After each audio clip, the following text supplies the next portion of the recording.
When Juanita Vanoy stepped into the studio, lit by the red and gold panels of the show Heart of America, the audience thought she was just another guest. The entire country knew who she used to be. Ex-wife of Michael Jordan, mother of the 3 eldest children of the man who changed basketball forever. But that night, she wasn't there to talk about the Chicago Bulls, championships, fortune, or divorce. She came to speak about something no one knew existed. Someone, a child. The cameras glided across the set with elegance. The lights carved out the face of the host, Patricia Monroe, known for drawing tears, even from the coldest guests. "Welcome back to Heart of America," said Patricia in that warm tone that felt like a hug. "Tonight, we have a guest who, for decades, lived under the spotlight, and then chose silence. Until now." The audience murmured. Juanita sat in the cream-colored armchair, wearing a simple, dark green dress understated, with only a discreet gold necklace. Her hands, however, gave away what her face tried to hide. Fingers entwined, gripping each other tightly, exposing nervousness. "Juanita Vanoy," Patricia continued, turning to her with a gentle smile. "Thank you for being here." "Thank you for having me," Juanita replied, her voice a bit softer than she expected. She had always dealt with lawyers, judges, contracts, and massive figures. She had faced cruel headlines, nasty comments, assumptions about her life. But here was different. This wasn't about money, betrayal, or scandal. This was about love, and fear, and a secret she had been protecting for 6 years. "Juanita," Patricia began, without beating around the bush but with sensitivity. "You were married to Michael Jordan for 17 years. You had 3 children together. The whole world saw part of that story. The wedding, the games, the victories, the separation. But after the divorce, you virtually disappeared." She paused briefly. The question hung in the air like a spotlight. Juanita opened her mouth to respond. Nothing came out. Her throat tightened. Her eyes began to burn. "No," she thought. "Not now. I promised myself I wouldn't cry the moment it started. But tears don't obey internal agreements." One slipped down the side of her face silently. Then, another. Juanita's hands began to tremble. "I'm sorry," she whispered, bringing both hands to her face, trying to breathe. The entire studio fell silent. Nearly 300 people in a full audience, not a sound. No coughs, no whispers, no chuckles, just anticipation. Patricia stood, crossed the small space between the chairs, and placed her hand gently but firmly on Juanita's forearm. "Breathe," she said softly. "We have time. Plenty of time. You don't have to rush this." Juanita inhaled once, twice, 3 times, trembling. She lowered her hands slowly. Her cheeks were wet, her eyelashes heavy with tears. She looked straight into the main camera, into that black lens that, in reality, meant millions of people at home. "I'm sorry," she repeated. "I rehearsed what I was going to say. I practiced while driving, doing the dishes, walking alone. But being here is different." Patricia returned to her seat but remained slightly leaned in, showing complete attention. "Why are you here today, Juanita?" she asked in a calm voice. "What changed after all these years of silence?" Juanita swallowed hard. She thought about the night before, thought about the phone call that shattered the promise she and Michael had made, thought about the brown eyes of the little girl in the back seat, asking that question that pierced her chest like a knife. She drew in a deep breath. "I need to talk about someone," she said, her voice choked but steadier. "About a child who saved my life. And his. About someone the world doesn't know exists, but who deserves to be known." The audience instinctively leaned forward. Patricia leaned back a little, giving space. "Today, I came to tell what really happened after the divorce," Juanita continued. "What happened between us when the cameras stopped rolling, and why I kept a secret for 6 years." She took another deep breath. "First, I need to talk about the promise I broke." The studio grew even quieter. "A promise that Michael and I made to each other. And until last week, I swore we'd take it to the grave. Outside, millions of Americans shifted in their seats. In bars, the sound of conversation softened. On Twitter, Juanita's name was already climbing the trending topics. What promise was that? Patricia asked gently. To never reveal that there is. Juanita's voice trembled. The audience reacted in unison. A sound of shock, gasps, hands covering mouths. Patricia's eyes widened, but she quickly recovered. Are you saying that? She began. Yes. Juanita answered before the question was finished. Michael Jordan and I have a 6-year-old daughter that the public doesn't know exists. Those words were no longer just a private reality. They were now a sentence released into the air, spreading across the country in real time. And why has the world never heard of her? Patricia asked in a faint voice, as if stepping on thin ice. Juanita clutched the gold necklace around her neck. The pendant was shaped like a small star with an initial at the center. The letter could only be read up close. Because we chose to hide her, she replied. Not out of shame. Never out of shame, but out of fear. And fear sometimes disguises itself as protection. She paused, her eyes glistening. Fear of what? Patricia insisted. Juanita looked at the audience, then back at the camera. Of the world that would surround her if they knew who her father is. Let me go back a little, Juanita said, adjusting herself in the armchair, as if looking for a position to dig into her own memory. If I start directly with the secret, nothing will make sense. Patricia nodded. Take your time. Start wherever you want. The world thinks it knows me, Juanita continued. They saw me young, beside a man who seemed invincible. They saw my wedding, saw my children grow up under spotlights they never asked for. They saw the divorce, the numbers, the assumptions. The armchair experts commenting as if they knew our kitchen, our living room, our bed. She gave a sad smile. What almost no one saw was what that level of exposure did to our kids, to their minds, to their souls. She took a deep breath.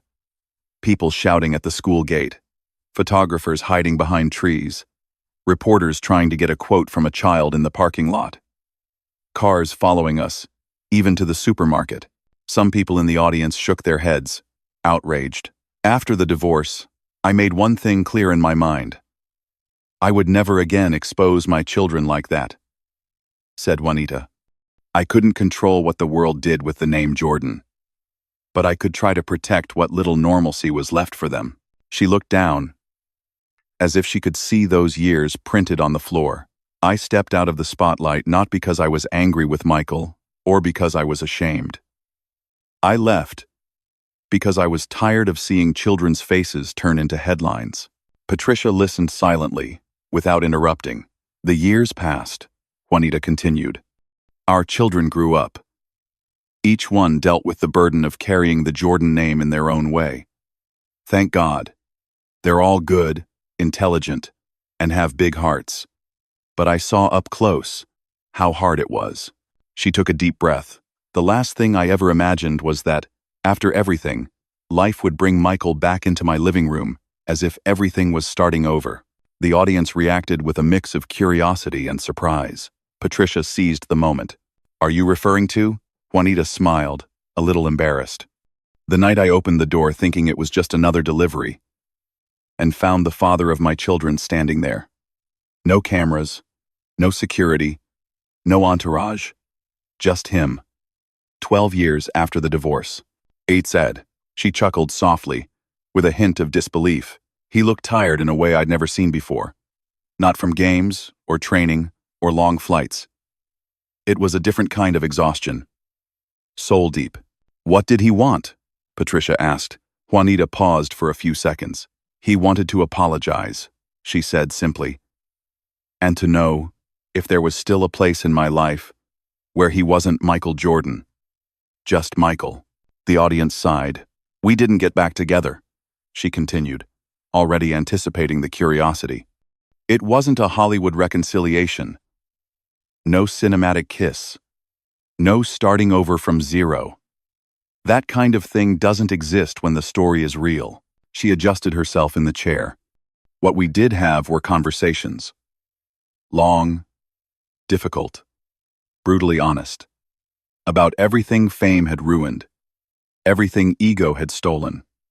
What he would have done differently as a husband if he had the chance. Juanita's eyes sparkled. For a few months, he started showing up more often. Not to move in, not to come back, but to be present. With the kids. With me. With the memories. It was a strange, beautiful, and painful time all at once. Patricia looked at her gently, and it was during that time that Juanita nodded, a brief, melancholic smile forming at the corner of her lips. That our daughter happened. The studio collectively held its breath. I was almost certain I wouldn't have any more children, said Juanita. I was in a different phase of life. My boys were already grown. My routine had changed. My body had changed. And suddenly, a drugstore test on the bathroom sink. She laughed, tears welling in her eyes. I stood frozen in the bathroom for half an hour holding that plastic stick. I wasn't a teenager. Not a scared young woman. I was a woman who had lived through marriage, separation, courtrooms, the press, everything. And still, I trembled. How did he react? Patricia asked. I called him. Juanita replied. I just said, "Can you come over today?" He arrived looking around, thinking something tragic had happened. I just held out the test. He went silent. I once fermentig. I once decene. 18. Can't on it. Juanita sat on the couch, ran his hand over his head, took 10 deep breaths, and started laughing and crying at the same time. She smiled at the memory. He kept saying, "Really? Again? Us? Now?" And then, "Thank you, thank you." His joy was so overwhelming that, for a few minutes, we forgot everything that came with it. Age, media, the world's curiosity. Patricia tilted her head. And that's when you decided to keep it a secret? Juanita grew serious. That's when we talked about what it would mean not to keep it a secret. She looked straight at the camera. I had already seen what it meant to be Michael Jordan's child, in a world obsessed with fame, money, and comparisons. I knew what people were capable of doing for an exclusive photo, a new rumor, a video of a child crying after school, a flash in the audience's mind, paparazzi, magazine covers, tabloids. He knew too, Juanita continued. He knew because he saw it from the inside. Saw a teenage son fighting with a reporter. Saw fake friendships forming out of interest. Saw cruel comments stick in the boys' heads. She took another deep breath. So we did something a lot of people won't understand, and that's okay. Is trying. She adjusted her necklace. We decided that, for her, the best gift wouldn't be a car, a mansion, or a fat bank account. We decided the best gift would be anonymity. What do you mean? Patricia asked, genuinely interested.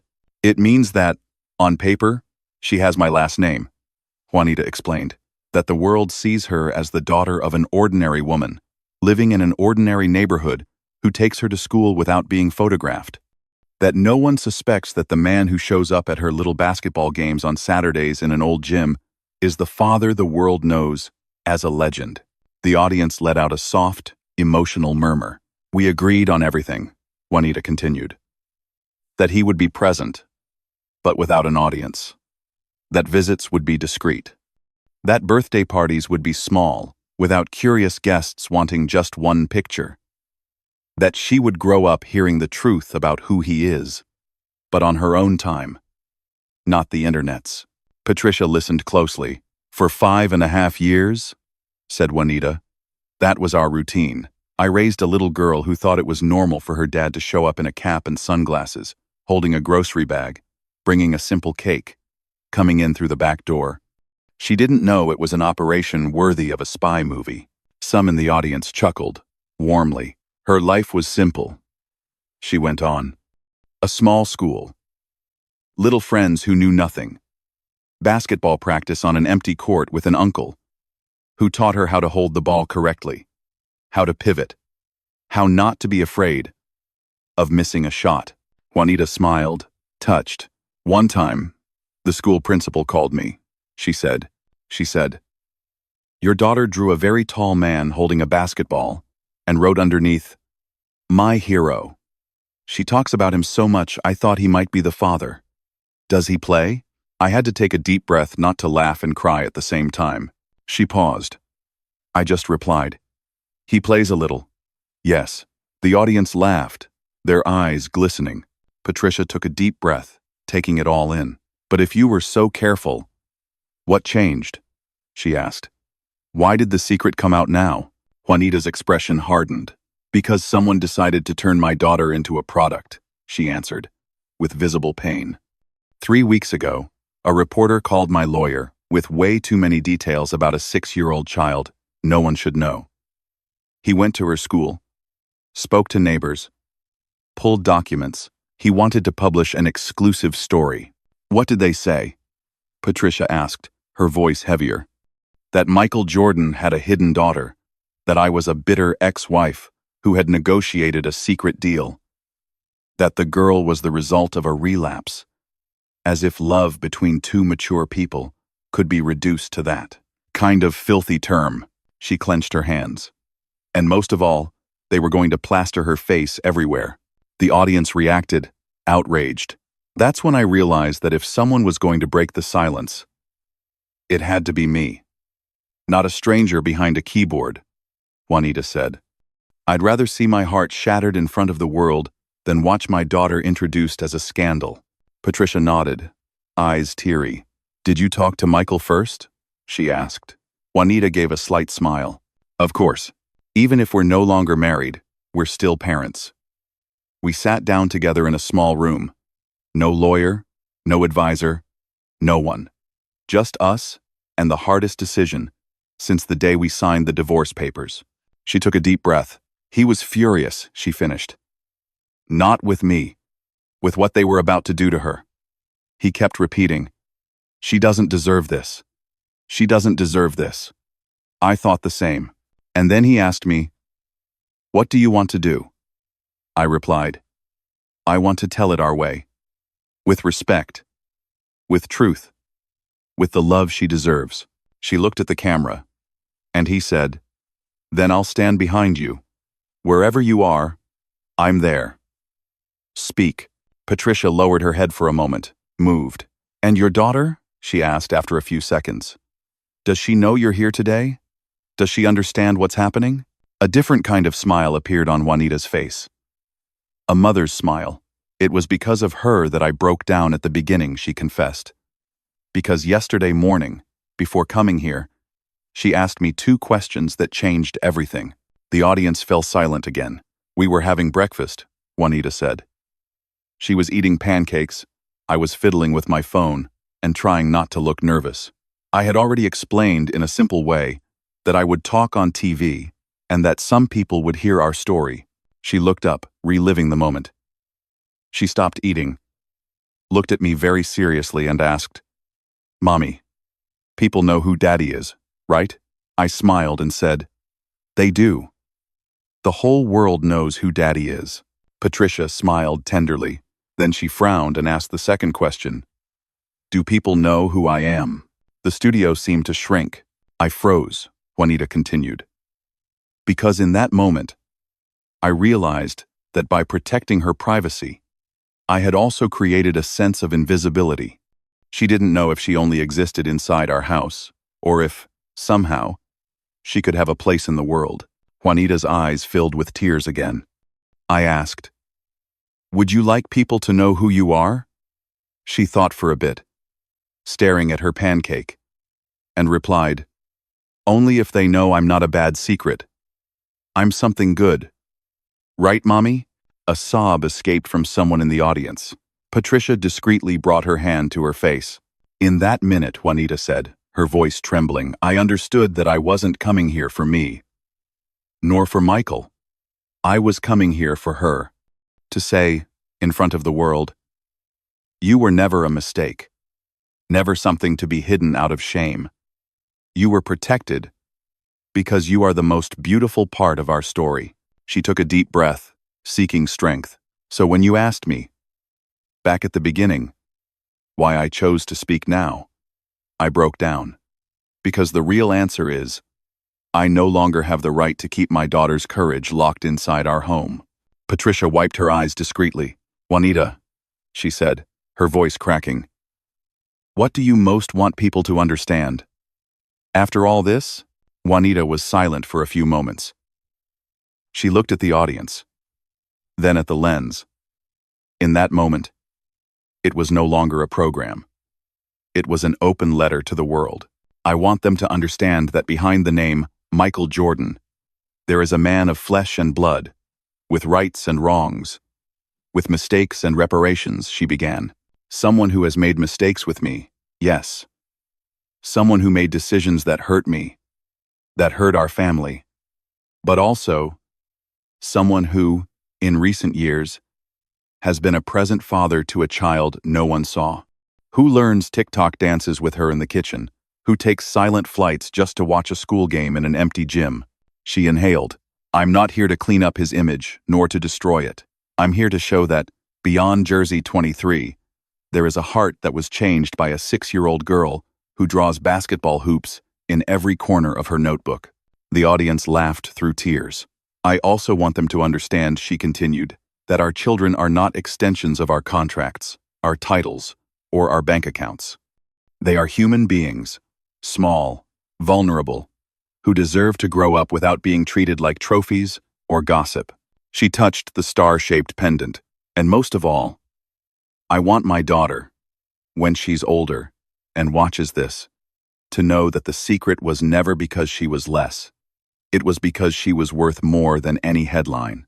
Patricia nodded, eyes full. The world is listening, she said. But before the program ends, there's someone who wanted to speak with you. The studio lights shifted slightly. A screen behind Patricia lit up, showing a video image. The audience reacted in shock. It was him, Michael Jordan, not on the court. Not in a commercial. Not in a documentary. Sitting in a simple room, wearing a black shirt, no logo, no trophies behind him.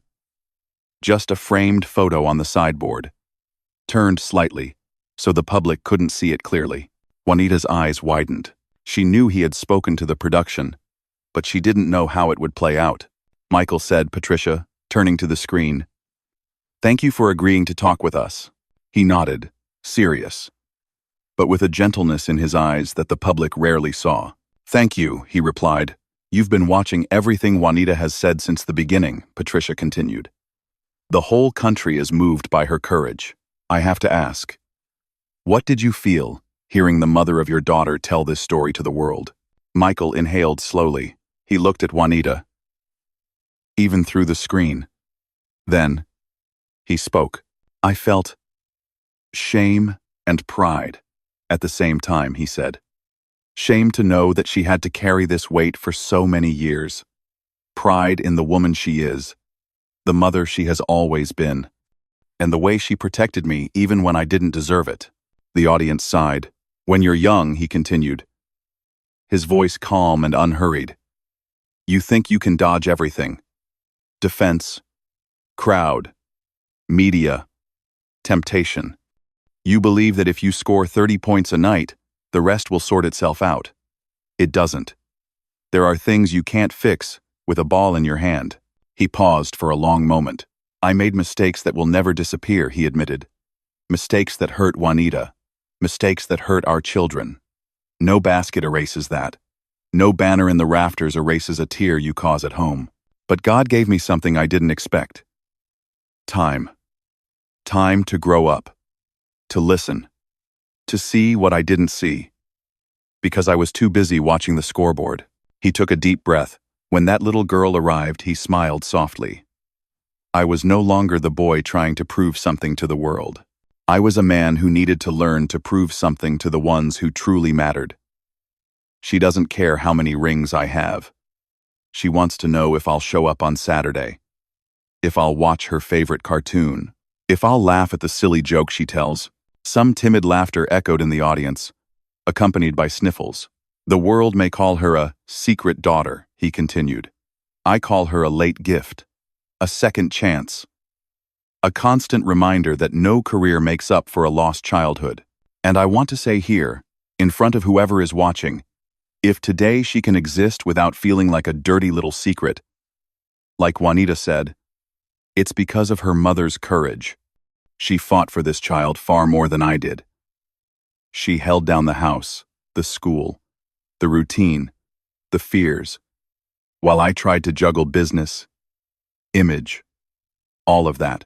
He looked straight into the camera. So, if anything in this story melted my heart, he said, voice cracking for the first time, it was hearing her say that she's not here for revenge, or for money, or for fame.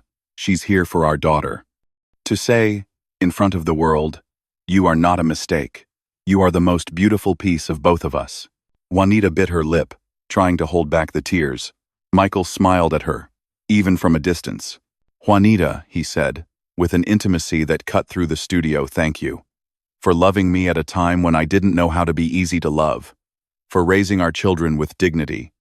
And for, even today, after everything, giving me the chance to be a father again. The right way.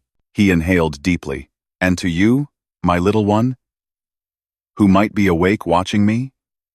He went on, now speaking as if the whole world had disappeared, leaving only a little girl in front of the TV. I want you to hear one thing very clearly. He stepped closer to the camera. You were never hidden because you weren't good enough. You were protected because you are worth more than anything I've ever achieved on the court.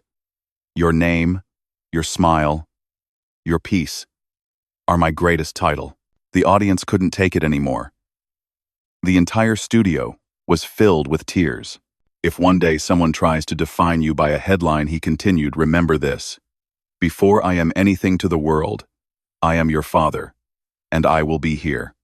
Maybe not in every photo, maybe not on every social media post, but in every birthday, in every Saturday in an empty gym, in every night when you say, Daddy, stay a little longer.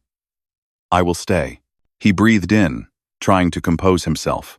I know I'm not a hero in the adult life of many people, Michael said sincerely. But if I can be a hero in this little girl's childhood, I will have won the most important championship of all. The big screen froze for a moment on his face, with misty eyes and a small, restrained, but genuine smile. The studio stood up, a standing ovation, long and mixed with tears and sighs. Juanita brought her hands to her face, this time not trying to hide her tears.